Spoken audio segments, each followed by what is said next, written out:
Dito isso, eu gostaria de convidar, né, o nosso mediador Edilson, que vai dar mais um aviso, né, acerca do bairro São José e nosso avanço missionário que teremos no dia 21. E já gostaria de convidar também Matheus Miller e Leonardo. Prazer, sou Edilson.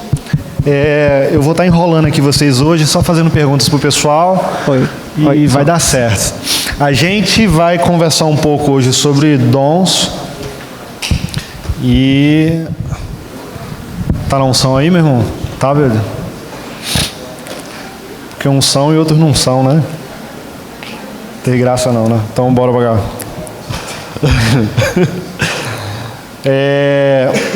Me passaram algumas perguntas. Deixa eu abrir aqui. Eu acho que para começar, Matheus e Léo, a primeira pergunta que passaram foi sobre qual ser a definição de dons, dos dons, ou como você achar que deve ser dito. Então, se a pergunta estiver errada, corrija. Qual a definição que você pode falar sobre os dons? Definição bíblica, tá? Primeiramente, tá ligado, né? Tá. Primeiramente, boa noite a todos. Eu me chamo Leonardo, sou membro daqui da igreja. Antes de responder a pergunta, eu queria tecer alguns comentários introdutórios. Dizer que a gente está falando sobre dons espirituais, né? Nós vamos falar sobre o assunto, mas dizer que isso é apenas um tópico de um assunto muito maior, que é a doutrina, né, do Espírito Santo, conhecido na teologia por pneumatologia. Dito isso, é preciso fazer uma diferenciação sobre dons, né, espirituais. Nós somos presbiterianos, estamos em uma igreja reformada e a gente tem um entendimento que é totalmente diferente da maioria dos evangélicos brasileiros que são de vertentes pentecostal. Se eu fizesse aqui uma enquete aqui, perguntasse aqui, com certeza a maioria, assim como eu também vim de uma igreja pentecostal no início da minha fé. Dito isso, acrescento que com o surgimento do pentecostalismo, né, o advento, no início do século XX, aflorou ainda mais o debate sobre os dons espirituais. Nós estamos em uma igreja reformada, porém, as pessoas que chegam nas igrejas reformadas, elas têm um entendimento apenas da soteriologia, ou seja, a doutrina da salvação. Elas chegam aqui nas igrejas reformadas, entendem os 5 pontos do calvinismo, principalmente a parte que fala do Espírito Santo, o 4º e o 5º ponto, né? A graça irresistível, o Espírito Santo chamando, e a preservação dos santos, o selo do Espírito Santo, né? Que é a evidência de que a salvação não se perde. Mas quando chega na questão da doutrina do Espírito Santo, na pneumatologia reformada, elas tendem, infelizmente, a discordar.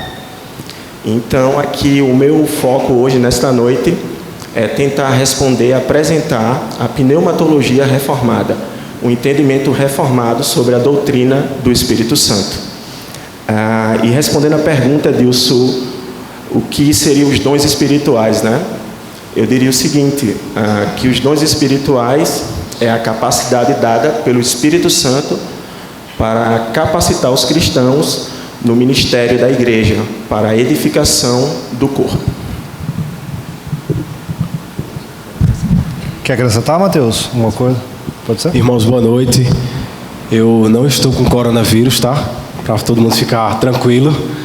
Eu peguei uma gripe de ontem para hoje, isso me deixou um pouquinho para baixo, um pouquinho cansado. Mas Deus tem me sustentado, eu estou aqui pela graça de Deus. Esse assunto é um assunto muito importante para mim, porque assim como alguns teólogos já falaram na história, uma das primeiras coisas que eu considerei quando eu entrei numa igreja reformada foi exatamente essas questões dos dons. É muito importante a gente entender entender organicamente de onde vêm esses dons, quais foram as passagens bíblicas que esses dons são revelados nas Escrituras, e mais importante, qual o propósito dele para a igreja. A igreja brasileira hoje vive uma crise de identidade muito grande, e dentro dessa crise existe também essa falta de uma compreensão mais aprofundada do que é o dom do Espírito. Alguns pensam que o dom do Espírito é apenas chegar aqui na frente, falar, como dizem, uma rajada de língua, e todo mundo ser abençoado e se arrepiar e achar que isso é o trabalhar do Espírito. Não necessariamente. A gente precisa entender o que a Escritura fala sobre línguas, o que eram as línguas estranhas de acordo com as Escrituras, e por que o Espírito dá esses dons à igreja. Para que o Espírito dá esses dons à igreja? E se são todos que permanecem ou se são apenas alguns. Então, o nosso desejo hoje aqui é trabalhar exatamente essa pneumatologia reformada, partindo do princípio do que nós cremos como Igreja Presbiteriana, do Bar dos Estados, Igreja Presbiteriana do Brasil. Eu desejo que você abra seu coração a isso e seja esclarecido para você, para todos nós, um pouco sobre esse assunto que é muito grande, que muitos teólogos se abstiveram de falar sobre ele, mas que tem uma importância muito grande para a igreja. Então, biblicamente falando, qual a relação entre batismo no Espírito Santo e dons? Continuando. Os dons podem ser considerados uma segunda bênção? Eu acho que a gente precisa definir bem o que é batismo com o Espírito Santo.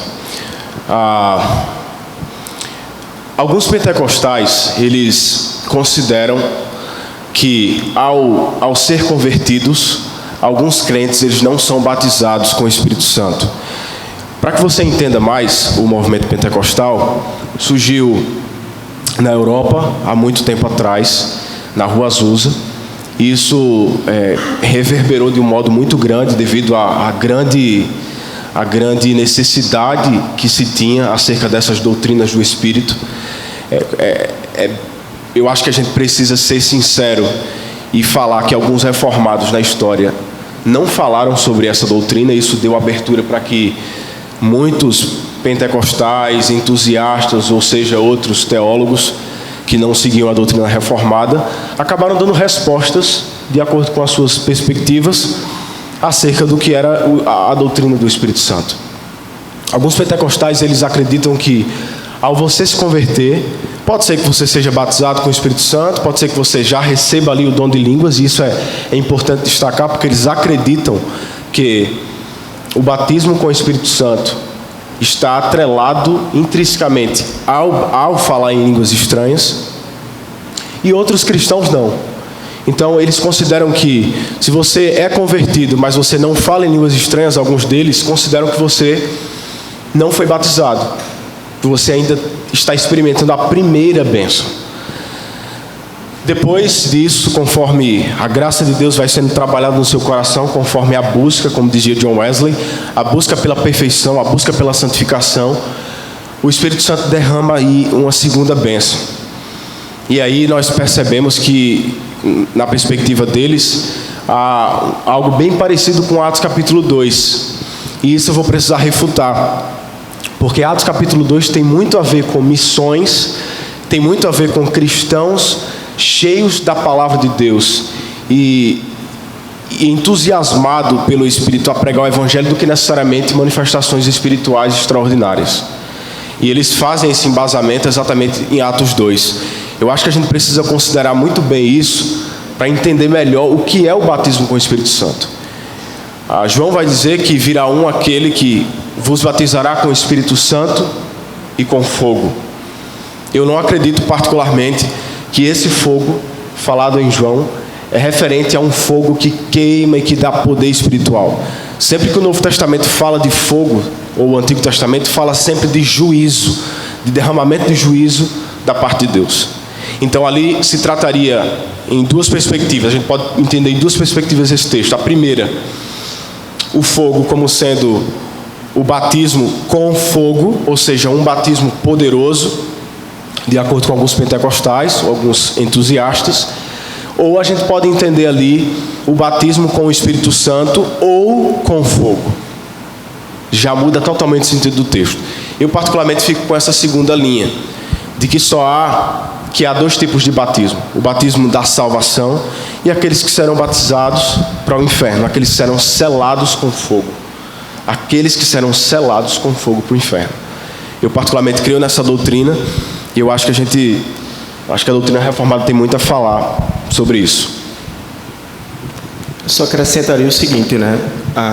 Com o advento do movimento pentecostal, ele trouxe também um entendimento novo a respeito da doutrina do Espírito Santo. Então, os nossos irmãos pentecostais, carismáticos ou continuistas, deixo isso aqui bem claro, eu me refiro a ele como irmãos, porque isso não é uma questão essencial da fé cristã, ainda que nós temos divergências, logicamente. E apesar de tecer comentários, não significa que aqui seja um ataque pessoal, mas a gente aqui está discutindo ideias. Acontece que a gente diverge na questão histórica de Atos capítulo 2. Os nossos irmãos pentecostais, carismáticos, eles entendem totalmente de uma maneira diferente como a igreja reformada e a igreja, nos anos, né, da sua existência, na história da igreja, entende Atos capítulo 2. Acontece lá que é uma promessa, né, baseada na profecia de Joel, capítulo 2 e verso 8. Pedro vai fazer essa referência lá no seu discurso. Nós conhecemos o contexto, né, tanto histórico como teológico. Cristo tinha morrido, ressuscitado e subido aos céus. E prometeu aos discípulos, né, os 120, que ficassem no cenáculo em Jerusalém, aguardando a descida do Espírito Santo. E no 50º dia, né, Pentecostes significa isso, eu chamo os irmãos pentecostais carinhosamente de cinquentinha. E o Espírito Santo vai e desce naquele dia. E o texto diz que veio um som de um vento impetuoso, línguas de fogo foram distribuídas, né? E eles passaram a falar em outras línguas. Daí o entendimento pentecostal achar que esse batismo, né, com o Espírito Santo tem a evidência de línguas. O problema que nós pensamos diferente é que quando você continua lendo o texto, você vai ver que na narrativa lá de Atos, né, Lucas escreve dizendo que tinha várias pessoas de outras nacionalidades, medos, romanos, egípcios, até árabes, pessoas da Mesopotâmia, enfim. E que aquelas pessoas ouviram o Evangelho pela primeira vez a partir daquela linguagem. Então, o entendimento reformado de línguas é que não é um som estático, onde as pessoas falam, né, balbúcios em êxtase, mas o entendimento reformado é que línguas são dialetos humanos, e o texto deixa muito isso claro. Então, Leonardo, por que os irmãos pensam diferentes? É porque alguns irmãos entendem que continuistas, teólogos de peso, que tem nome no meio teológico forte, entendem que tudo bem, as línguas de Atos capítulo 2 são línguas, são dialetos humanos, mas 1 Coríntios capítulo 14 seria uma linguagem diferente. E a gente também diverge ao longo aqui do Café com Palavra, a gente vai explicar e trabalhar mais os textos bíblicos. Mateus falou sobre o avivamento, aí citou a Rua Azusa. A Rua Azusa, ela fica lá na Califórnia, né, na região da Califórnia, e ali o avivamento de Gales foi com... esqueci o nome dele agora, enfim. Tem até um livro chamado Evangelismo em Chamas, enfim, mas... Mas quando eu queria ouvir de vocês um pouco, se vocês poderiam falar um pouco sobre lá na Rua Azusa, esse movimento que acabou viralizando no mundo todo. Foi em 1915, um pastor afro-americano, e em reuniões de oração pentecostais começaram a haver movimentos ali, e dali houve uma certa explosão no mundo todo, né? O que vocês poderiam falar? Aquilo ali foi majoritariamente emocional ou... Enfim, estou jogando a bomba para vocês. O que vocês acham? Eu acho que a gente precisa lembrar que o movimento na Rua Azusa, o movimento pentecostal, o movimento carismático não iniciou-se na Rua Azusa. Se a gente olhar para a história da igreja, desde os primórdios da igreja cristã, a gente já viu Montano se levantando. Se você tiver mais oportunidade depois de ler sobre o montanismo, só para que você entenda, Montano foi um homem que se levantou com algumas profetisas, e ele se dizia, em alguma medida, ele começou até bem o seu ministério, mas ao longo do tempo ele começou a viajar um pouco doutrinariamente. E ele começou a se dizer a própria revelação do Espírito. E isso gerou vários problemas para a igreja, a ponto de algumas pessoas serem mortas por isso, de muita perseguição a esse tipo de pessoa que abraçava essas doutrinas. Mais à frente, bem mais à frente, a gente vê os entusiastas se levantando. Quem teve a oportunidade de estar lá no curso com o Heber Campos, falando sobre Jonathan Edwards, a gente viu um pouco sobre os entusiastas. Pessoas que, em resposta ao movimento, ao avivamento que Deus estava derramando na Nova Inglaterra, eles acabaram respondendo com esses moldes expressivos no culto, especialmente no culto. Muitas expressões corporais, muita fala, voz um pouco elevada, alegando terem visões e revelações, enfim. Então, dada essa consideração inicial de que o movimento pentecostal, não dado esse nome, mas os entusiastas, aqueles que davam essas ênfases nos dons, não é nada novo, não é muito novo. O que difere do movimento lá da Rua Azusa é que ele ganhou uma expressão muito grande, porque foi um momento em que as pessoas estavam esfriando na fé, era um momento renascentista, era um momento iluminista, onde as pessoas estavam pensando muito através da razão, esquecendo um pouco do lado espiritual, e é como se eles tivessem lutado pelo resgate da vida espiritual. Então, o que é que eu quero dizer com isso? Eu acho que a gente peca se julgar individualmente. Aliás, se julgar todo mundo numa panela só. Eu acho que a gente pode errar com isso. Obviamente, nas igrejas pentecostais, nos movimentos pentecostais, nesse fato específico da história, haviam vários irmãos crentes buscando o Senhor, buscando fidelidade das Escrituras, buscando ter intimidade com Deus. Eu me lembro que, ao me converter, eu estava com muita vontade de ter esse dom. Eu orava muito a Deus. Pedia, Senhor, derrama teu poder. Eu quero rodar no manto. Eu quero girar aqui e tal. E eu nunca girei. Pelo menos de verdade. Quem nunca, né?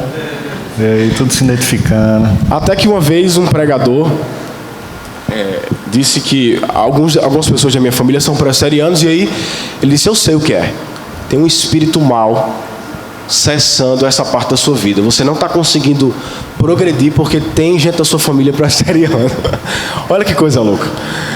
Isso não é verdade. Isso não é verdade. Mas eu acredito que naquele momento as minhas intenções eram as melhores, apesar de não ter a instrução bíblica. Eu oro pessoalmente, na minha particularidade, para que Deus derrame shalons no meu coração, para que aqueça o meu coração a cada dia, para que a espiritualidade torne-se mais viva, mais eficaz, mais santa, mais vista. Mas eu não posso orar para que Deus repita Atos 2. A propósito, Atos 2 foi um momento bem específico da história. Atos 2, Léo falou um pouco sobre isso. Atos 2, ele representa a Babel de Deus. Se em Babel as pessoas se juntam num propósito de crescerem a ponto de serem tão grandes quanto Deus, e ali o Senhor faz o milagre das línguas e eles se espalham pelo mundo, em Atos 2, o Senhor junta um povo que fala uma só língua, a fim de que, por meio dessa língua, o Evangelho fosse pregado a todas as nações. Se em Babel Deus espalha, em Atos Deus junta essas pessoas. Ali exatamente é a pregação do Evangelho de modo mais expansivo. Agora não mais estritamente aos judeus. Obviamente os judeus pregavam o Evangelho, aqueles que estavam comprometidos com a verdade do Evangelho, mas esse está melhor. Ah, não, volta. Ele vai continuar testando lá, vai. Vai, oi, som. Pode continuar falando aí que ele vai ajeitar. Então, especificamente ali, se trata de Deus fazendo a sua igreja, Deus abrindo as portas da igreja para as nações. Então é muito importante a gente entender isso.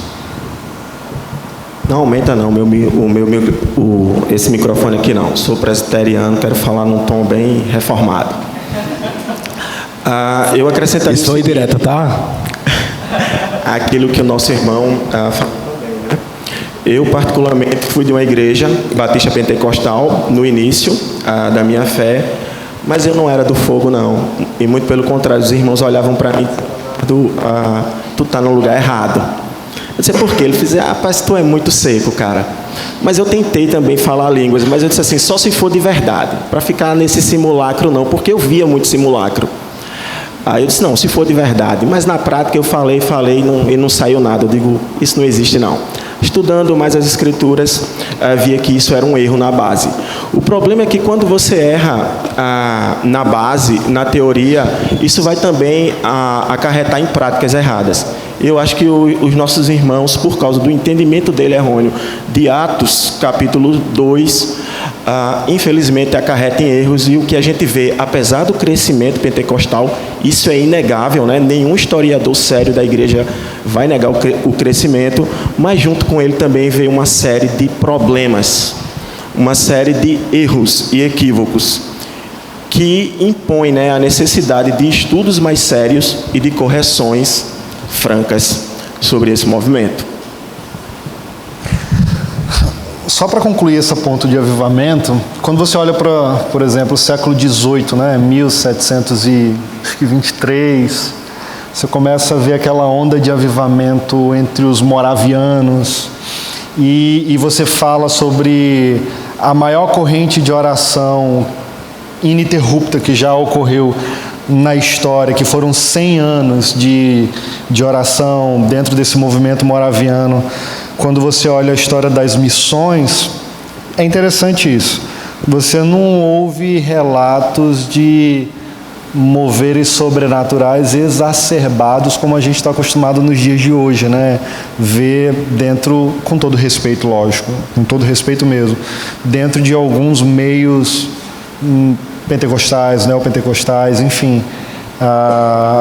Pelo contrário, você via caso, por exemplo, de irmãos que se venderam como escravos porque queriam evangelizar os africanos e era um ambiente fechado e o único meio de ir para lá era ser escravo. Então eles se vendiam como escravos para poder ir evangelizar, e isso era um reflexo de um avivamento que estava acontecendo, né?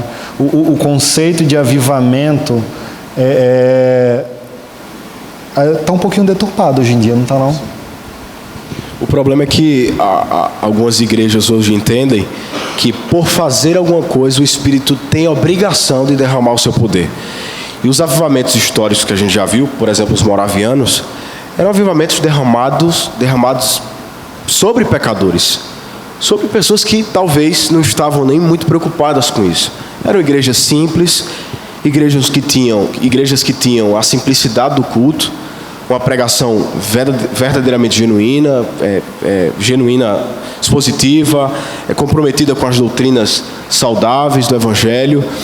Era uma igreja que orava e era uma igreja que santificava. E o Senhor veio e derramou poder sobre essa igreja. Derramou uma graça especial sobre essa igreja. A ponto de aspectos específicos do avivamento, conversões, as vielas onde as prostitutas estavam secas, porque as prostitutas estavam sendo convertidas pelo Senhor, as prisões, foi isso que a gente viu em Genebra, foi isso que a gente viu nas terras onde Jonathan Edwards pisou. Então, essa como Edilson bem falou, avivamento hoje está meio deturpado. A gente pensa que avivamento vai ser derramado sobre a igreja quando a igreja está em oração. Isso não quer dizer que a gente não deve orar, isso não quer dizer que a gente não deve buscar o Senhor.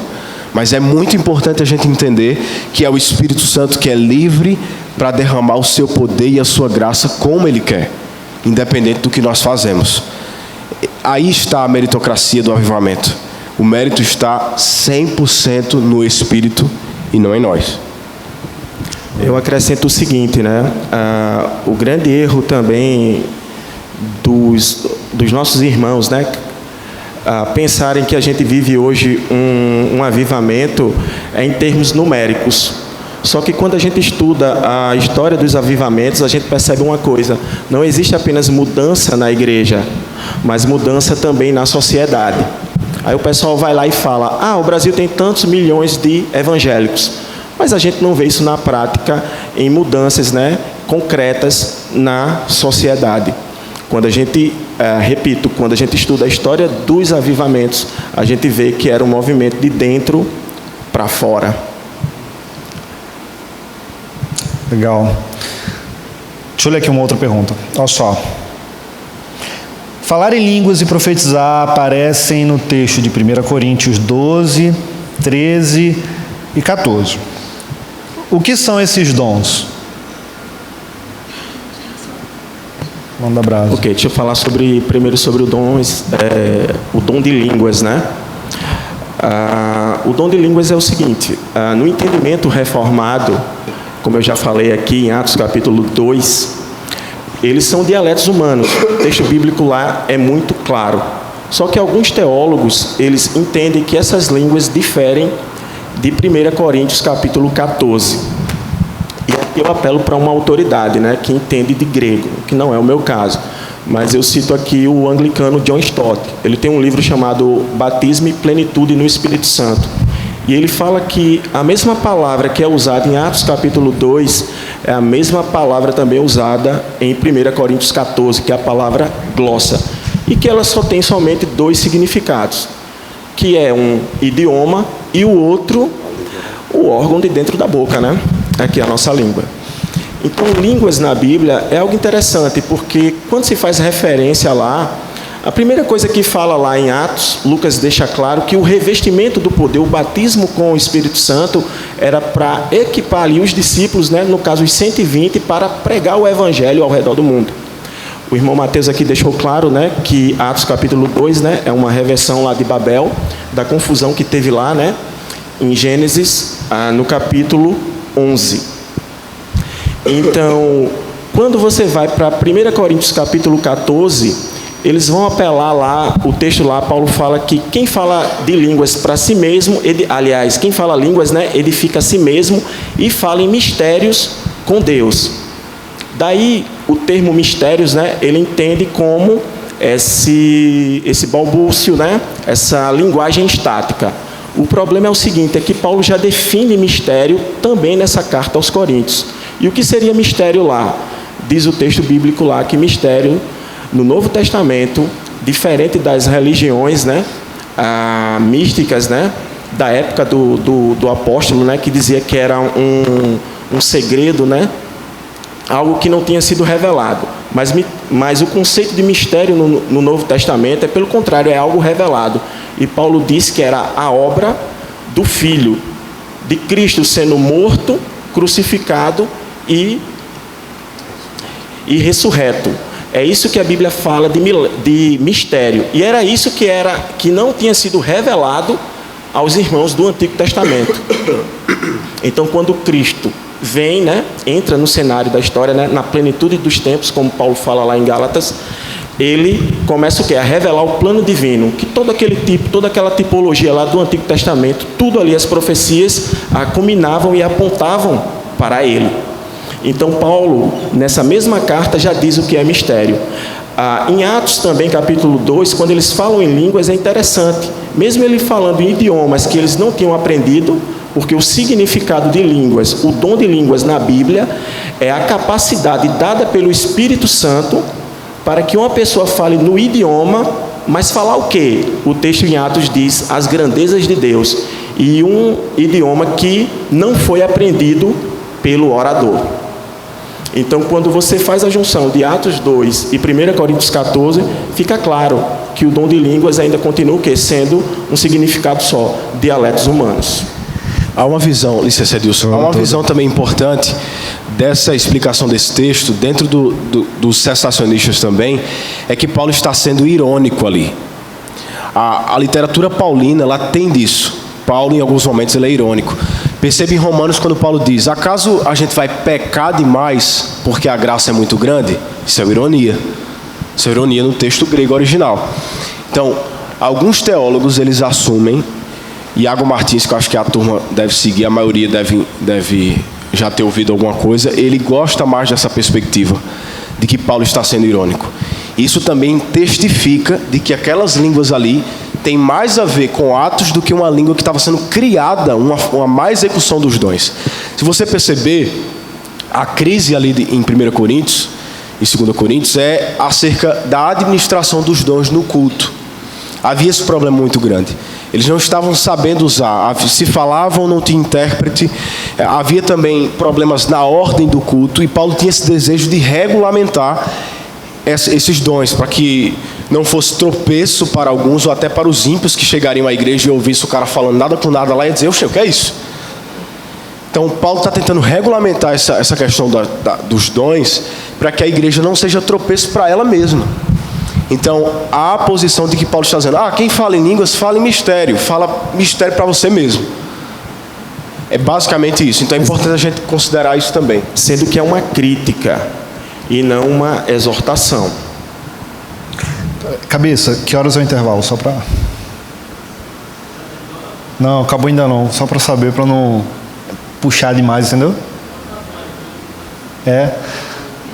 Tá, só para...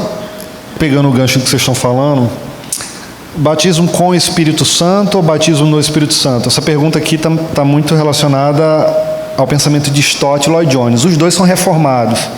Me corrija se eu estiver falando alguma heresia, tá? Se estiver falando heresia, pode me corrigir. Mas Lloyd Jones, ele pensa diferente de Stott nesse aspecto. Ele compreende que o Espírito Santo, ele nos alcança a partir da salvação, quando nós somos alcançados pela mensagem de salvação, mas ele entende que existe um selo adicional para aqueles que buscam mais ao Senhor, e isso não está relacionado à salvação, só para deixar claro. E eu acho que é esse o ponto que diverge dele e de Stott quanto a busca pelo Espírito Santo, onde ele dá um toquinho assim a mais para aqueles que buscam, né? Lloyd Jones, eu acho que, se eu não estiver falando nenhuma heresia, eu acho que ele entende dessa forma, né? Na verdade, né, o John Stott, ele tem um viés mais reformado. O Lloyd Jones, ele, nesse caso aí, ele é mais parecido com os pentecostais, no entendimento dele. Mesmo ele sendo um congregacional reformado, o entendimento dele sobre o batismo com o Espírito Santo, ele chega a usar a nomenclatura pentecostal chamada de segunda bênção. O batismo na Bíblia, ele é um ritual de iniciação. Quando a pessoa é batizada com água, né, inicia o quê? A vida dele no corpo visível de Cristo, no caso a igreja. Quando a pessoa é batizada com o Espírito Santo, né, a gente entende como a regeneração, ele é o quê? Incluído em quê? No corpo invisível de Cristo, no corpo místico de Cristo. O entendimento de Lloyd Jones é de que o batismo com o Espírito Santo, ele acontece após a conversão. Nesse caso, nós, né, reformados, nós presbiterianos, não entendemos assim. Nós seguimos o entendimento de John Stott, que o batismo, na verdade, ele é um ritual de iniciação. Eu tenho dificuldade com essa afirmação do Lloyd Jones, exatamente pelo texto de Efésios 1:13, que diz assim: quando vocês ouviram e creram na palavra da verdade, o evangelho que os salvou, vocês foram selados em Cristo com o Espírito Santo da promessa, que é garantia da nossa herança até a redenção daqueles que pertencem a Deus, para o louvor da sua glória. Mais um texto aqui. Assim, 1 Coríntios 12:13, também todos nós, judeus e não judeus, escravos e livres, fomos batizados pelo mesmo Espírito para formar um só corpo, e a todos nós foi dado de beber do mesmo Espírito. Eu tenho dificuldade de assumir uma segunda bênção, sendo que a primeira bênção, no caso desse texto, já dá essa prerrogativa de beber desse Espírito ilimitadamente. A todos que foram salvos, aqui o texto é claro, foi dado o direito de beber desse Espírito, e foram estes batizados com o Espírito. Perceba que ele não diz, vocês foram batizados com a água. Ele atrela esse batismo do Espírito ao batismo de iniciação que o nosso professor Leonardo falou. Então, a minha dificuldade com Lloyd Jones, e nesse caso eu concordo muito com o Stott, é exatamente isso, de atrelar a conversão como sendo só apenas uma iniciação e não a plenitude do Espírito. Obviamente, há irmãos que serão mais piedosos que outros. Eu acho que se você parar a sua caminhada aqui, parar e olhar para a sua caminhada, você vai conhecer pessoas que são mais piedosas e outras que são menos piedosas. Mas isso não quer dizer que elas desfrutam de um batismo, de uma segunda bênção, de um segundo batismo. O que é que Joel Bick diz, como bom reformado? Ironicamente, ele diz, claro que existe segunda bênção. Inclusive a terceira, a quarta, a quinta, a sexta, a 10ª, ilimitadas bênçãos do Senhor para nós. Então, eu acho que o cristão sempre vai ter essa fonte para beber do Espírito, porque é Ele o nosso auxílio. Mas, de modo objetivo, a salvação ela é derramada sobre o cristão de modo pleno e satisfatório. Nesse caso, a gente chama de um batismo e vários enchimentos. Mas aí tem uma dúvida que precisa ser, respondida e esclarecida. É porque quando a gente lê o livro de Atos, de fato, a gente lê ele de uma maneira cronológica e não atenta a detalhes teológicos, dá a entender que sim, que o batismo com o Espírito Santo é uma experiência após a conversão. Mas, acrescentando aquilo que já foi dito, que sendo que o batismo lá, que acontece no livro de Atos, o nosso entendimento é o entendimento que Atos, ele não se repete, porque ele está atrelado à história da redenção, da salvação. Do mesmo modo que a morte de Cristo não se repete, a sua ressurreição e a sua ascensão. Somente a sua volta, que a gente chama de segunda vinda. Então, o que é que acontece? Mas, Leonardo, quando a gente lê lá o livro de Atos, há textos claros lá, E dá a entender, os nossos irmãos pentecostais entendem, e de fato, se a gente olhar o texto de uma maneira bem superficial, dá a entender que sim, esse batismo seria uma segunda bênção. Como a teologia reformada responde? Ela responde dizendo o seguinte: Atos, as línguas ali distribuídas, elas eram um sinal de quê? Da universalidade do Evangelho. Aquele Evangelho que estava o quê? Restrito aos judeus, agora na plenitude do Espírito, O Espírito Santo agora vai alcançar outros povos. Então, quando a gente pega os 4 textos lá de Atos, fica uma coisa clara. Dito aí que eu falei anteriormente, você vai pegar lá. Está lá, o Espírito Santo vem e batiza lá os samaritanos. Porque vem uma delegação apostólica para ver se realmente aquilo tinha acontecido, por causa da barreira cultural de judeus e samaritanos. Os judeus diziam, não, Deus só veio para a gente aqui, para quem é raça pura. Os samaritanos se desviaram, Então o Espírito Santo não pode vir neles. Então, quando o Espírito Santo vem lá, os apóstolos vão lá para conferir. Não, realmente, o Espírito Santo está sendo derramado. Depois vai aparecer o Espírito Santo novamente, no livro de Atos, ele vindo lá no centurião Cornélio, um romano, um gentil. Novamente os apóstolos vão lá conferir. E depois, no capítulo 19, acho que na cidade de Éfeso, nos discípulos de João Batista. Então, esses sinais, no livro de Atos apontam para quê? Para a universalidade da salvação. Porque nós aqui entendemos que o Espírito Santo, Paulo diz, há somente uma fé, um só Senhor e um só batismo. E esse batismo se dá o quê? No ato da regeneração, você pode chamar de novo nascimento, enfim. Mas é esse o significado ali do batismo com ou no Espírito Santo.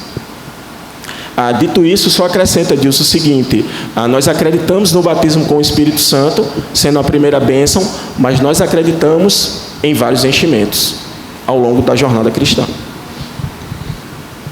Obrigado. Lloyd Jones era reformado ou não? Sim, a gente só discorda dele nesse ponto, Porque o conjunto reformado... Ele era um pentecostal reformado? Não. Eu acho que não. Tá bom. O que a gente... Tem um livro, viu, se quiser ler. É mais uma questão de nomenclatura. Isso. Entendi. O que eles chama de segunda bênção, nós chamamos de plenitude do Espírito Santo. John Stott vai chamar disso, e nós entendemos assim como ele. Mas o Lloyd Jones também é reformado, mas ele não é perfeito, né? Tá bom, gente. Pessoal, a gente vai fazer um break, mas antes, cadê a galera do louvor? O pessoal do louvor pode vir aqui. Só para ficar um pouquinho mais claro, não que não esteja claro assim o que a gente conversou até agora, mas eu acho que seria legal a gente tocar em 2 pontos importantes, até porque algumas pessoas não são aqui da igreja, e talvez até alguns que sejam da igreja tenham ainda alguma dificuldade quanto a entender o que é continuismo, o que é sensacionismo, se os dons cessaram, se os dons existem nos dias de hoje, e que dons são esses, já que a gente vê tantos dons aí nas igrejas, né?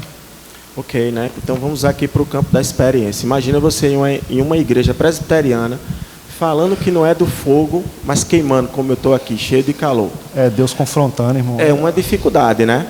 O que é que acontece, gente? Quando a gente tenta explicar o cessacionismo, o termo não ajuda. Por quê?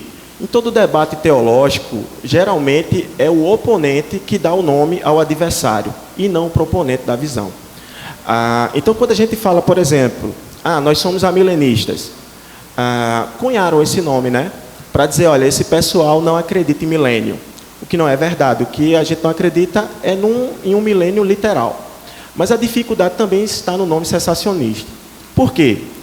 Os oponentes, né, cunharam esse nome para dizer assim, esse pessoal não acredita no Espírito Santo, não acredita no poder de Deus. O que não é verdade. Na verdade, o termo cessacionismo, ele significa apenas que alguns dons cessaram. Mas a maioria dos dons descritos no Novo Testamento, nas 4 listas, né, em 1 Coríntios 12, Romanos 12, Efésios 4 e 1 Pedro 4, eles continuam. Mas o debate gira praticamente em torno de 3 ou 4 dons: línguas, profecias, curas e milagres. Então, Leonardo, qual é o entendimento cessacionista? Por que esses dons cessaram? O que a gente atrela é o seguinte, é que nas Escrituras, e eu cito aqui 2 textos, né, ali como base do cessacionismo, Hebreus capítulo 2, verso 3 e 4, e 2 Coríntios capítulo 12, verso 12. Diz que os sinais, as maravilhas e os milagres, eles eram sinais autenticadores do apostolado. Ou seja, quando os apóstolos pregavam para validar a palavra, esses sinais vinham. Por quê? Por que eu estou dizendo isso? Porque justamente no campo da experiência que eu acho a maior fragilidade do continuismo. Como assim, Leonardo? Se nós formos honestos e compararmos os sinais, as maravilhas e os prodígios que essas pessoas dizem que acontecem em determinadas igrejas e que esses dons ainda estão operando, se você comparar com o dom bíblico, você vai ver que, de fato, é um simulacro do dom, mas não realmente o dom como eles eram exercidos no período apostólico. O grande erro também do continuismo, e eu digo isso com todo respeito, talvez aqui tenha pessoas continuistas, é porque, na prática mesmo, você não observa os sinais, os milagres e as maravilhas, como eles eram operados no tempo bíblico, nos tempos bíblicos. Por quê? Por quê? Porque esses sinais acompanhavam o apostolado. Leonardo, tem texto bíblico? Tem. Eu cito aqui 2 textos bíblicos muito claros. Atos capítulo 9, diz o texto lá que uma discípula, ela adoeceu e veio a morrer. Tabita, né? Diz que o significado dela também pode ser Dorcas. E ela estava na cidade de Jope.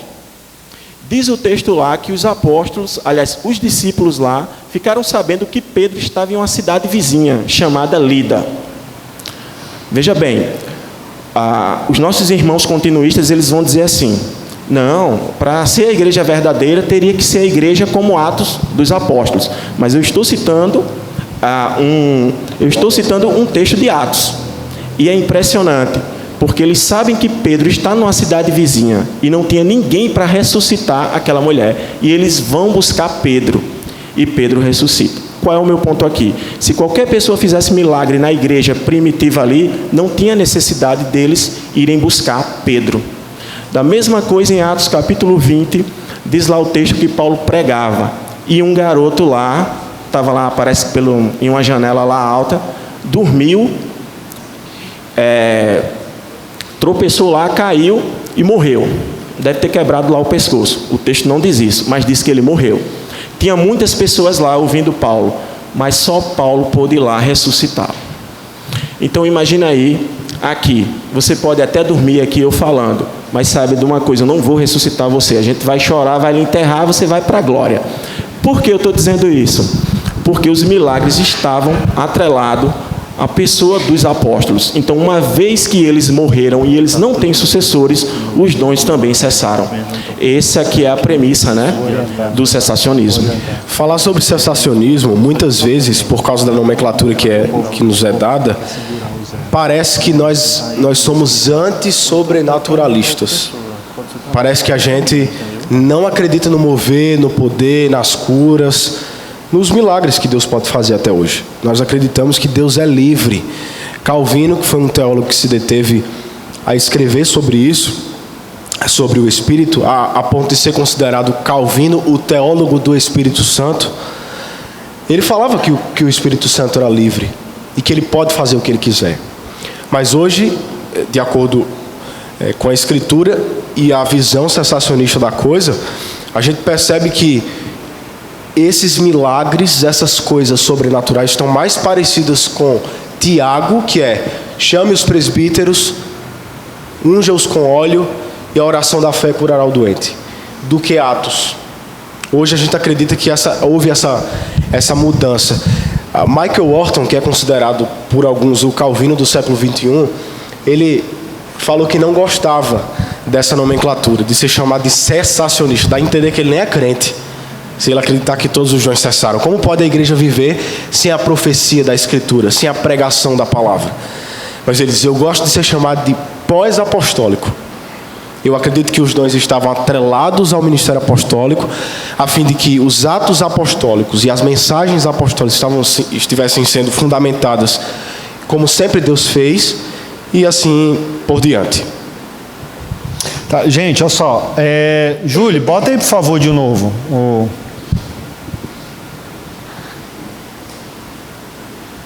Isso. Esse número esculhambado aqui é meu, gente. Parece que tem gente que não está conseguindo colocar para mandar mensagem no WhatsApp. Não tem problema. Se não estiver conseguindo colocar, não tem problema. Escreve no papel, tá? Agora, é bem facinho. Se quiser mandar pelo WhatsApp, como já enviaram aqui. Mais um, você tem que segurar o 0. Segura o 0, aí vai se transformar em mais. Aí depois você coloca um e digita o resto. Tá bom? Só isso. Desculpa, eu peco, sou um pecador, eu tenho esse número aí. Mas só é segurar o 0, tá? Aí dá certo. Dá tempo aí de acrescentar alguma coisa? Claro. Deixa eu falar aqui outra base do cessacionismo. É que quando você estuda as Escrituras do Antigo até o Novo Testamento, você percebe o seguinte: aqui em 3 ou 4 períodos dos tempos bíblicos, você vai ver que milagres, maravilhas, eles operaram de uma maneira mais abundante, de uma maneira mais constante. Você observa isso em Êxodo, quando a lei foi dada lá a Moisés. Quais eram os sinais autenticadores ali? Era Moisés discutindo com quem? Com os profetas do Egito, com os mágicos, né, do Egito. E você vê que acompanhava sinais. Um outro período você vai observar que é no livro de Reis, no ministério de Eliseu e de Elias. Você vai ver que eles eram profetas que faziam milagres. Mas que período era aquele? Era o quê? A inauguração também da lei e dos profetas. E aqueles sinais autenticadores era para quê? Para autenticar a palavra de Deus. No caso de Elias e Eliseus, eles combatiam contra quem? Os profetas de Baal. E você vai ver, mais uma vez, esses milagres em quê? Na inauguração do reino de Deus. Com o quê? Com o advento de Jesus Cristo. E ele vai dizer lá que um dos sinais era justamente esse, o sinal de que o reino de Deus estava sendo implantado. E você vai ver isso novamente no ministério apostólico. Não estou dizendo que só houve milagre nesses 4 períodos da Bíblia, não. Mas se você for ler, você vai ver que esses milagres, eles aparecem de uma maneira mais constante. E também não era para todo mundo. Eram pessoas especiais, onde Deus capacitava com dons especiais para uma época especial, para cumprir um propósito específico. No caso, a história da redenção. Meu amigo, estou quase orando em língua aqui, ó. Xará, passou. As perguntas aqui parece que está tudo girando em torno do dom de línguas, mas eu vou mandar, viu? Tem muita habilidade, viu? E aí, se for redundante, já vai cortando, mas eu vou ler. Mas antes de começar, deixa eu mandar logo essa daqui. É um pouquinho grande, mas eu vou pedir para serem objetivos, se der certo. Olha lá. Pergunta: existe alguma justificativa teológica, antropológica ou sociológica que explique o porquê de irmãos com menos escolaridade e poderio econômico se identificarem mais com igrejas pentecostais do que com igrejas históricas reformadas? Em outras palavras, por que os irmãos da camada mais pobre da sociedade tendem a ser pentecostais ou neopentecostais? Eu acho que a gente está julgando apenas uma realidade aí, a brasileira, né? Se a gente olhar de modo macro, os entusiastas estavam na Nova América, eram pessoas que estavam na Nova Inglaterra, perto de Jonathan Edwards, e pessoas de muito poder aquisitivo. Se a gente olhar para os Estados Unidos, as igrejas neopentecostais, pentecostais e neopentecostais, estão repletas de pessoas ricas. Eu acho que esse movimento esse movimento ser muito grande nessa camada mais desfavorecida ou talvez um pouco mais pobre da sociedade está muito atrelado aonde eles pregam. Eu acho que o movimento pentecostal se detém a pregar em lugares mais pobres e isso gera mais... Isso, peraí, por favor, Léo, por favor. Eu quero falar bem rápido, gente. Eu sou presbiteriano, mas sou pobre, tá? Porque pela palavra aqui deu a entender que era uma coisa bem elitista, né? O que é, pelo menos na minha experiência, né? O que é um equívoco. Mas eu diria o seguinte, Adilson, brincadeiras à parte, talvez o movimento pentecostal, talvez não. Em sua maioria, eles são anti-intelectuais. Eles se atêm muito à emoção. Está entendendo? E esquecem que Deus também facultou o cérebro e a inteligência. Então, às vezes, eles olham para o texto bíblico, está entendendo? Mas com os olhos da emoção do que com a razão, quando a gente vê o texto bíblico sendo claro ali. Não creio que seja mais uma questão social, não. Mateus fez uma observação. Olha que eu estou me coçando aqui, porque Mateus fez uma observação que, de fato... é interessante. Eu morei nos Estados Unidos, eu trabalhava com uma igreja reformada lá, muito grande, mas muitas igrejas eruditas, ricas, são neopentecostais nos Estados Unidos, poder econômico altíssimo, e é um contraponto da nossa realidade, onde igrejas neopentecostais aqui estão dentro de um contexto pobre. Mas esse não é o ponto que eu queria tocar. Eu queria ir para o outro lado da moeda que está coçando a minha cabeça. Por que a gente não vê nos ambientes bem pobres igrejas reformadas? Isso é uma interrogação que eu tenho. Isso é válido, muito válido. Eu acho que talvez a igreja reformada do nosso tempo tenha se esquecido de como os pais reformados fizeram as missões. Se você não sabe, Calvino enviou muitos missionários para aqui para o Brasil. Dentre eles, alguns holandeses que moraram aqui em João Pessoa. Eu tive a oportunidade de pesquisar, de conversar com algumas pessoas que estavam nesse estudo, trabalhando alguns holandeses, pessoas que foram enviadas de Maurício Nassau, de Pernambuco para cá. Muitos missionários pregavam ali em Bahia, missionários reformados holandeses, outros tantos lá em Baía da Traição, eu confundi com Rio Tinto, Baía da Traição.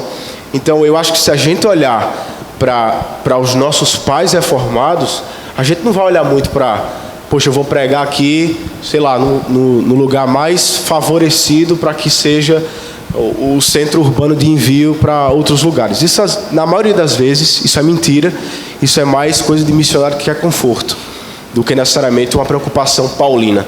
Porque Paulo também a gente precisa considerar que ele plantava a igreja em centros econômicos favorecidos, a fim de que daquele centro econômico fossem enviados missionários para as regiões mais desfavorecidas, mais inóspitas e tal. Ele fazia isso de maneira estratégica, né? Exatamente. Mas por que a gente não vê isso hoje em dia?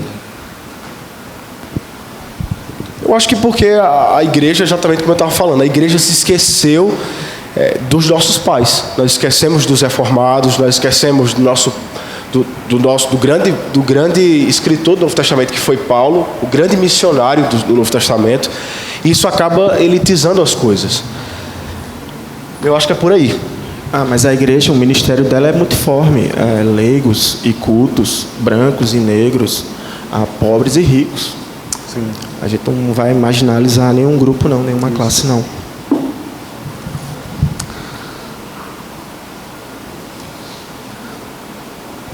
Eu acho que eu não posso estender minhas perguntas porque já fugiria do tópico dons para uma perspectiva antropológica, missionária, dentro de uma perspectiva urbana, cultural, enfim. A gente tem que fazer um café com palavras sobre isso, viu, gente? Eu vou ficar aperreando o pessoal para a gente falar sobre isso, mas legal. Então vamos lá, olha só. Foi falado bastante sobre o dom de línguas. Gostaria de saber um pouco sobre o posicionamento de vocês em relação a outros dons, como os de cura, revelação e etc. Seria falsas ou forjadas as manifestações de cura dentro das igrejas atuais? Ok, né? Como o nosso irmão Mateus falou, o cessacionismo, ele não é antissobrenatural. Nós cremos em milagres para hoje. A questão são os meios, né, que Deus usa, né, para fazer esses milagres. Então, nós cremos que Deus faz milagres hoje através da oração, o que é totalmente diferente, né, como ele usava os apóstolos nos tempos bíblicos. Mas a pergunta ficou mesmo que aí, Edilson? Até eu me perdi. Peraí, volta. Isso é verdade. A questão dos dons, né? Seria falsas ou forjadas as manifestações, né, que a gente vê hoje dentro das igrejas atuais. Tipo, a Igreja Universal ali, né? Você julga a experiência, né, gente? É tão difícil, né? Queria falar, não, mas já falei. Principalmente porque não foi falado especificamente de que experiência. Mas eu posso falar, né, com base demônio nas conversando com escrituras. demônio, perna crescendo. Eu tô logo falando assim porque são os que aparecem na televisão. É só você comparar, o povo que ressuscita, os milagres que dizem hoje com os milagres, né, do testemunho bíblico, né, daqueles que estão escritos lá, né. O problema que eu digo é o seguinte, é que essas pessoas elas não mandam um cartão postal, tá entendendo? Apontar uma igreja local, um endereço, uma prova postal de que esses dons realmente estão sendo lá manifestos. O problema é que quando a gente chega no campo da experiência, é que parece que a experiência valida a verdade. Mas o que valida, gente, na verdade, são as escrituras. Elas são a palavra de Deus. Eu estava em uma igreja, aliás, na antiga igreja, né, antes de vir para cá, tem até umas irmãs, né, lá, prazer revê-las. E a gente estava falando justamente sobre isso, sobre sonhos, sobre visões, se eles acontecem hoje. E eu estava defendendo essa posição aqui reformada de que não. Aí a irmã chega para mim depois e tocou na experiência, chato, né? E toda vez quando você fala sobre isso, já fica duas, três pessoas lá esperando você para apertar. Mas Leonardo, entenda bem, você disse que Deus não falava através de sonhos. Eu disse, não, minha irmã, a Bíblia é que diz que Deus falou de muitas maneiras. Mas agora ele fala através do seu filho. Aí ela disse assim, mas Deus não falou com Maria através de sonhos? Eu disse, sim, irmã, está lá escrito, eram os tempos bíblicos. Ela, não, Leonardo, então ele fala hoje. Eu disse, tá bom, irmã, a senhora quer ser literal? Quero, vamos lá. Como Deus falou com a senhora? Foi em sonho? Foi. No texto lá diz que foi o anjo Gabriel. Foi algum anjo? Não. Mas se foi um anjo, tem que ser Gabriel. Segundo, o sonho está relacionado à história da redenção. Não era um sonho qualquer. Era para quê? Para que o filho saísse lá da Judéia, fosse para o Egito, tudo relacionado o quê? a história da redenção. Eu disse: irmã, a senhora ainda quer ser literalista? Aí ela parou, foi embora. Chegou a segunda irmã: mas Leonardo, você disse que Deus não ia agir mais hoje. Eu disse: não, irmã, ele age através lá da oração. Aí ela começou a falar de um monte de experiências. Eu disse: bem, irmã, não sou obrigado a acreditar em nenhum. Mas ela: como assim, Leonardo? Você está sendo cético. Eu disse: não. Aí citei o texto de João, capítulo 20, acho que é o verso 30 e o 31, que Jesus disse que aqueles sinais lá do Evangelho de João, eles apontavam, né? No caso, a cura, para a cura do corpo, as ressurreições, que são poucas, no relato bíblico, apontavam para uma ressurreição maior. Mas é interessante que o texto diz lá: e vocês crendo nesses sinais, vocês tendem a vida eterna. Aí eu disse: olha, o que me torna liberal, frio e cético é não acreditar nos milagres que estão descritos na Bíblia. Olha, irmã, na sua experiência, eu não sou obrigado, não estou dizendo que não aconteceu, mas também não sou obrigado a acreditar. Eu acredito sim nos milagres que estão lá descritos na Bíblia, porque é isso que ela me autentica a fazer. Tem algum corajoso ou corajosa? Quer usar o microfone aqui? Ninguém? Tá bom. Eu vou... Eita. 30 segundos para falar. Fala, Jesus. E aí eu vou pedir para as respostas também. Eu sei que às vezes é um pouco mais difícil, mas vamos tentar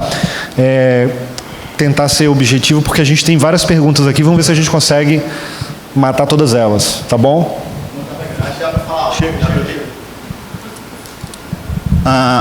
Boa noite. Um dos argumentos que vocês utilizaram para falar sobre a questão tanto de cura quanto dos outros dons foi a questão da igreja histórica ser historicamente não praticar essas coisas, não é algo que acontecia corriqueiramente. Mas eu queria saber como a doutrina reformada ela lida com essa questão com a igreja cristã oriental, dos coptos e tal, que existem muitos relatos históricos que aconteciam essas coisas, não só a partir dos pentecostais do século passado, mas desde os primeiros séculos. Então, antes só para pegar o que a Alex falou aqui, eu conheço uma missionária,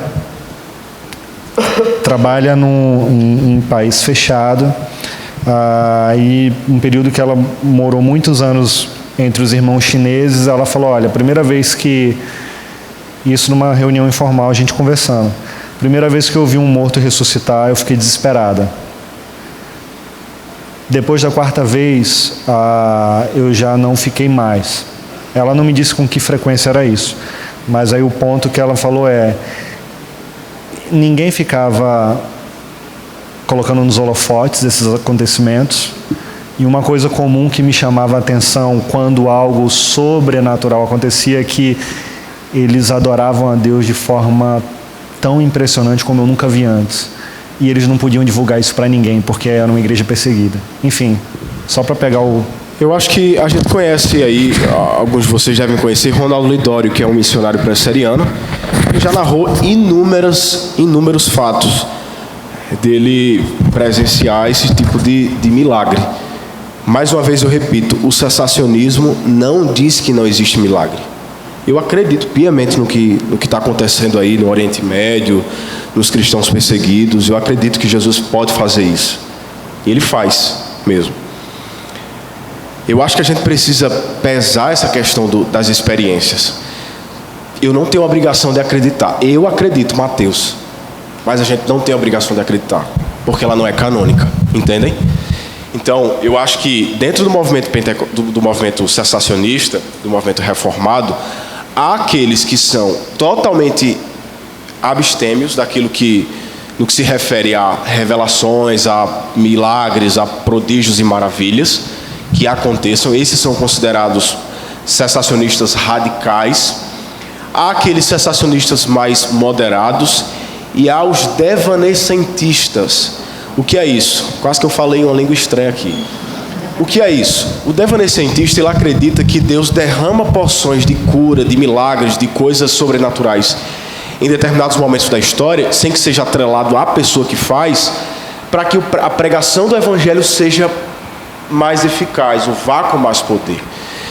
Nesse ambiente de perseguição oriental e tal, a gente eu não tenho dificuldade de acreditar que Deus possa estar chamando pessoas através de uma situação como essa, de ressuscitar alguém, de alguém ressuscitar alguém. Eu só não acredito que o dom está naquela pessoa que faz. Foi Deus que quis fazer assim. Outra coisa interessante, e aí eu vou para a história de Ronaldo Lidório, me permita. A gente tem 15 minutos. Vai ser rápido. 15 perguntas. Ronaldo Lidório não vai dar para responder todo mundo. Então, vamos tentar. Ronaldo Lidório, ele falou certa vez que uma mulher viajou 3 dias em direção a ele. Lá não havia igrejas onde ele estava pregando. As pessoas muito fechadas, muito idólatras, muito fechadas à pregação do evangelho. E uma mulher viajou 3 dias com uma criança enrolada numa fralda, toda feridenta, podre. A menina estava apodrecendo viva. Provavelmente um tipo de hanseníase ou coisa do tipo, uma doença dermatológica. E aí ela viajou 3 dias até Ronaldo Lidório. Chegando lá, ela disse assim, olha, me disseram que tinha um missionário, alguém que falava de um Deus poderoso, criador dos céus e da terra. Eu já apelei para os meus deuses, eu apelei para os ídolos e não aconteceu nada. Eu queria que você pudesse apresentar essa menina, a minha filha, ao seu Deus. E se ele curar, eu quero ouvir a pregação do evangelho. E aí Ronaldo Lidório, consciente, experiente, ele disse, nada disso. Se Deus curar essa menina, você vai dizer a todo mundo, você vai viajar, você vai dizer a todo mundo que eu estou a caminho, em 3 dias eu vou chegar e eu quero pregar para todo mundo. E aí ele pegou aquela menina, apresentou o Senhor e disse, Senhor, tu sabes de todas as coisas. Tu podes fazer coisas maiores do que a gente pensa. Cura essa menina para o louvor do teu nome e para que o evangelho seja pregado aqui. Enrolou a menina na fralda. Quando a mulher chegou lá com a criança estava curada. Aleluia. Sem nenhum traço de ferida nela. O que aquela mulher fez? Anunciou a todo mundo. Ronaldo Lidório viajou na fé, nem sabia se tinha curado, mas ele foi na fé. Chegou lá, ele pregou. E hoje existem 4.000 igrejas cristãs lá. Um ambiente que não tinha nenhuma igreja. Eu acredito piamente nisso. Um sinal, né? Autenticando a palavra. Bem rapidinho aí, só para responder aqui a pergunta do irmão. O problema é o seguinte, é você confundir a providência divina com o dom de cura. Você confundir uma impressão pessoal com o dom de profecia. Uma linguagem, né, estática, emocional com o dom de línguas. Essa é a dificuldade. Então, como Mateus aqui frisou, o cessacionismo não é antissobrenatural. Deus continua agindo. Mas ele faz isso através das orações, o que é totalmente diferente do dom de cura. De acordo com o cessacionismo, quais dons cessaram e quais dons continuam hoje? Acho que já falou bastante sobre isso. Todos os dons. Se quiser pular, a gente pula. Para definir especificamente, para ser mais objetivo, os dons ministeriais continuam: o dom da misericórdia, do ensino, do mestre, né, daquele que dá hospitalidade. E os dons revelacionais que estavam atrelados aos apóstolos cessaram. Quais são os dons revelacionais? Aqueles que estavam linkados às revelações, à pregação do evangelho, à produção do Novo Testamento, da revelação geral, fechando o cânon, as curas, o que mais? Milagres, né? Os milagres em si, os sinais miraculosos, esses que cessaram, de acordo com... Bem rápido, nem o dom de línguas, gente, porque o dom de línguas ele não está atrelado, está entendendo, aos dons revelacionais. Se a gente entende o dom de línguas como a capacidade dada por Deus para um orador falar em um idioma, as grandezas de Deus, sem nenhum problema. Na prática, imagine aí que aqui tem um chinês e ninguém aqui aprendeu chinês, tá ok? E de repente o Espírito Santo vem e a gente começa a falar em chinês, ou o orador aqui, o pregador, começa a falar em chinês as grandezas de Deus, e aquela pessoa que entende. O cessacionismo está aberto a isso. Realmente, né, uma utilidade do dom, de maneira bíblica. A gente vai fazer aquela brincadeira agora. Eu falo uma palavra e vocês respondem com a primeira que vier na cabeça de vocês. Estou brincando. Isso não vai dar tempo. Não, mas eu vou tentar... Tenta responder em 30 segundos. Como eu sei se o meu dom ou dom qualquer é espiritual ou não? Eu vou para a próxima. Entendeu? Eu acho que você tem que definir também na sua cabeça o que é dom espiritual e o que é talento. Às vezes parece os dois. E às vezes não. Não, espera aí que eu tenho uma resposta aqui bem prática. Então, gente, o que foi, gente? Ele é continuista, ele continua. Não, é o seguinte, né? Eu já sei como é essa coisa de jovem. Jovem, geralmente, né? Ele quer se desculpar, ele quer chegar para o líder da mocidade e dizer: eu não tenho talento, não tenho dom nenhum. Bem, a Bíblia diz que o Espírito Santo distribuiu os seus dons diferentemente do período do Antigo Testamento, que vinha para pessoas específicas em momentos específicos. Tá, okay? No Novo Testamento, a Bíblia diz que quando o Espírito Santo desceu, ele distribuiu os dons. E quando Paulo vai falar no capítulo 12 de Coríntios, tanto o verso 7 como o verso 11 diz que o Espírito Santo distribuiu os dons a cada um. Ninguém ficou sem dom e sem talento. Apesar que eu faço uma diferença entre dom e talento. Talento é uma coisa da graça, mas da graça comum. Os dons aqui que a gente está falando é a capacitação do Espírito Santo, né, para equipar o povo para a edificação da igreja. Então ninguém pode dizer que não tem talento e que não tem dom nenhum. Se você chegar para o líder da mocidade e dizer isso, eu vou dizer para ele, olha, passe na cara deles esses textos bíblicos, porque até o próprio Cristo, quando falou da parábola dos talentos, ele disse que a um deu 5, a outro deu 2 e a outro deu 1. Mas a todos ele simplesmente distribuiu o dom. Então você tem sim um dom e um talento, e ele deve ser usado para a glória de Deus e a edificação da igreja. Mas eu diria o seguinte também, Edilson, passe na cara com amor. É melhor, né? Com amor, viu? Tá ouvindo, né? Qual a opinião de vocês sobre eventos que apresentam uma proposta de trazer avivamento, entre aspas, para os que participam, onde não possuem uma denominação, mas buscam abarcar toda a classe cristã? Por exemplo, Descend.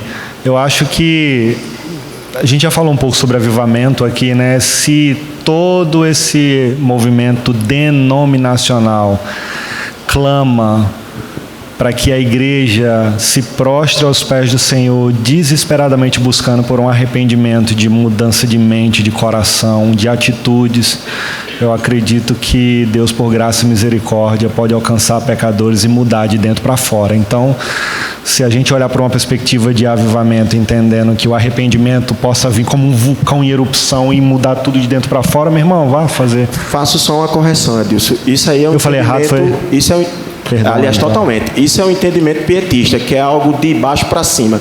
Avivamento, a descida do Espírito Santo é algo soberano, é algo do Espírito Santo, que ele faz a hora que quer e quando quer. Pode estudar os avivamentos, pode ver para o texto bíblico e você vai ver que o Espírito Santo veio de uma maneira soberana. É interessante, o pessoal fala aí, os pietistas dizem assim, a gente tem que estar orando, tem que estar buscando, tem que estar fazendo isso. Mas lá no cenáculo diz que eles estavam sentados. Não disse que eles estavam orando, não disse que eles estavam jejuando. Ainda que seja bom orar, ainda que seja bom jejuar, nada contra. Mas a gente tem que entender que avivamentos é uma obra soberana de Deus. É algo de cima para baixo e não de baixo para cima. Esse é o entendimento bíblico e reformado. Não dá certo barganhar, né?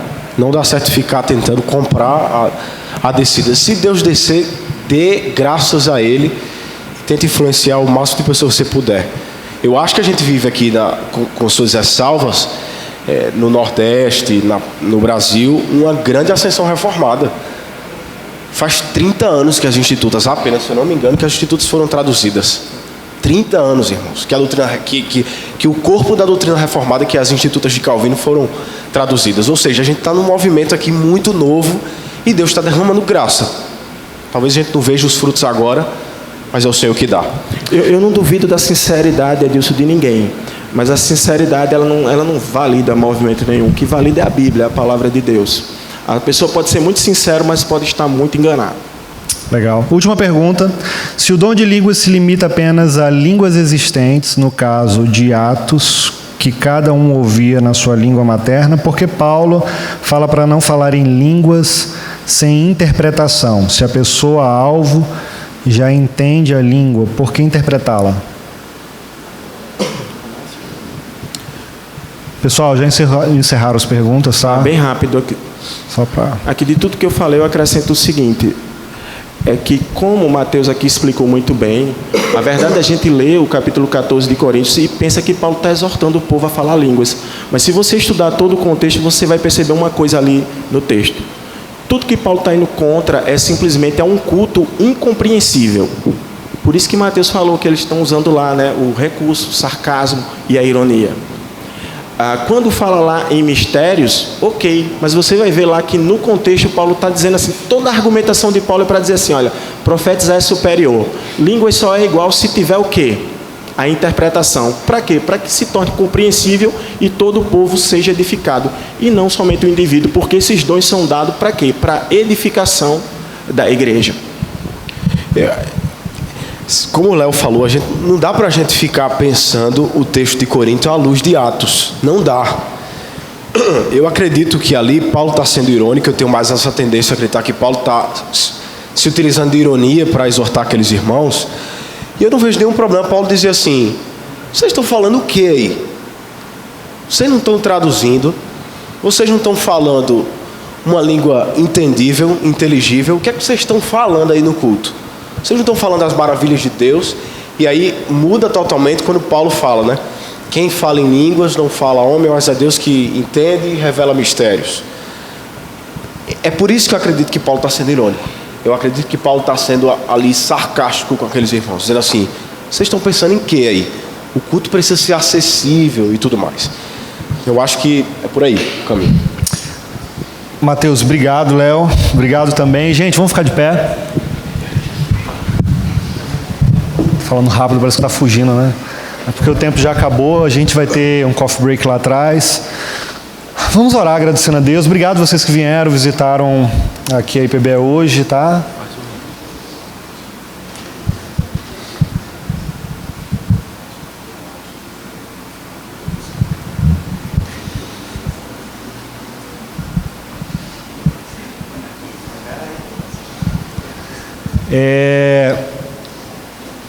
Obrigado vocês que vieram. Deus abençoe vocês. Se você não frequenta nenhuma igreja, mas escolheu visitar hoje a gente porque viu nas redes sociais ou algum amigo convidou, seja bem-vindo. Pode retornar outra vez, tá bom? A gente tem culto aos domingos manhã, 9 horas, à tarde. E... Oi? Fala isso. Vou passar para eles, para fazer. Então, sejam bem-vindos, tá? Deus abençoe todo mundo. Antes de orar, eu queria passar para o Mateus. Ele vai fazer, acho que Léo também, vai fazer algumas sugestões de livros. E depois o pessoal da rede vai colocar... Se você quiser, manda mensagem no direct do Instagram da rede, se você quiser anotado todo, se você não conseguir anotar agora, tá bom? Antes, né, de indicar os livros, só tecer aqui alguns comentários bem rápido. Busquem a plenitude do Espírito Santo. Segundo, é impossível fazer igreja sem a capacitação do Espírito Santo. Os livros que eu indico: Batismo e Plenitude do Espírito Santo, do John Stott. Os meus 2 preferidos sobre o cessacionismo, que trata muito dessa questão de cura, de milagres: Os Carismáticos, de John MacArthur, e Fogo Estranho, também do John MacArthur. Um mais novo e recente, A Redescobrindo o Espírito, do Michael Horton. Tem muitos outros, mas eu fico só com esses 4. Irmãos, eu queria fazer apenas uma consideração mais de aplicação para nós. Como o Léo falou, procuremos o Espírito. Ele continua atuando na sua igreja. Você é um milagre disso. Foi Deus que atuou a salvação do seu coração. Eu acredito piamente na integridade dos reformados que sistematizaram a doutrina do cessacionismo, e eles fizeram isso exatamente para que nós não caiamos no engano de adorar um Deus errado, que venhamos adorar o Deus certo, sabendo como o Espírito atua, por que ele faz, como ele faz. Busque o Senhor em oração, peça santificação no seu coração, peça que Ele derrame graça, derrame unção na sua vida, e que você seja cheio do poder do Espírito. Provavelmente você não vá rodar, fazer muita coisa que muita gente faz por aí, mas basta você ser um marido piedoso, uma mulher piedosa, um cristão que se importa com aqueles que estão sofrendo, com o coração cheio de gratidão, de integridade e de satisfação no Senhor. O Espírito continua atuando na sua igreja, e que Ele faça isso no nosso coração aqui. Ele pode fazer muito mais. Bem, obrigado, Mateus. Obrigado, Léo. Vamos orar, gente? Pai, obrigado, Senhor, pelo que nós ouvimos hoje. Obrigado, Senhor, pelos esclarecimentos. E eu te peço que, se porventura ainda tem alguma dúvida, alguma das pessoas que estão aqui, que o Senhor possa inquietá-los a estudar mais, a procurar saber mais, que o Teu Espírito Santo toque, Senhor, os corações, abra a mente e que aplique tudo que nós ouvimos aqui. Senhor, que o Teu precioso Espírito visite os nossos corações, Pai.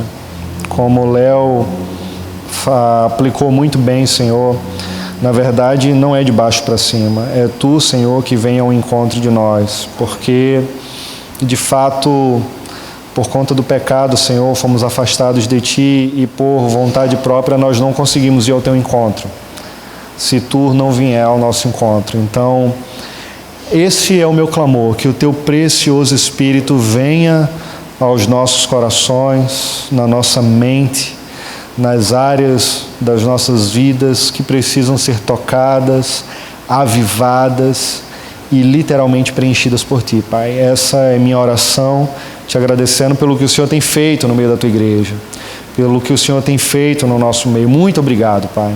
No nome de Jesus, amém. Gente, Deus abençoe. Coffee break lá atrás. Um abraço.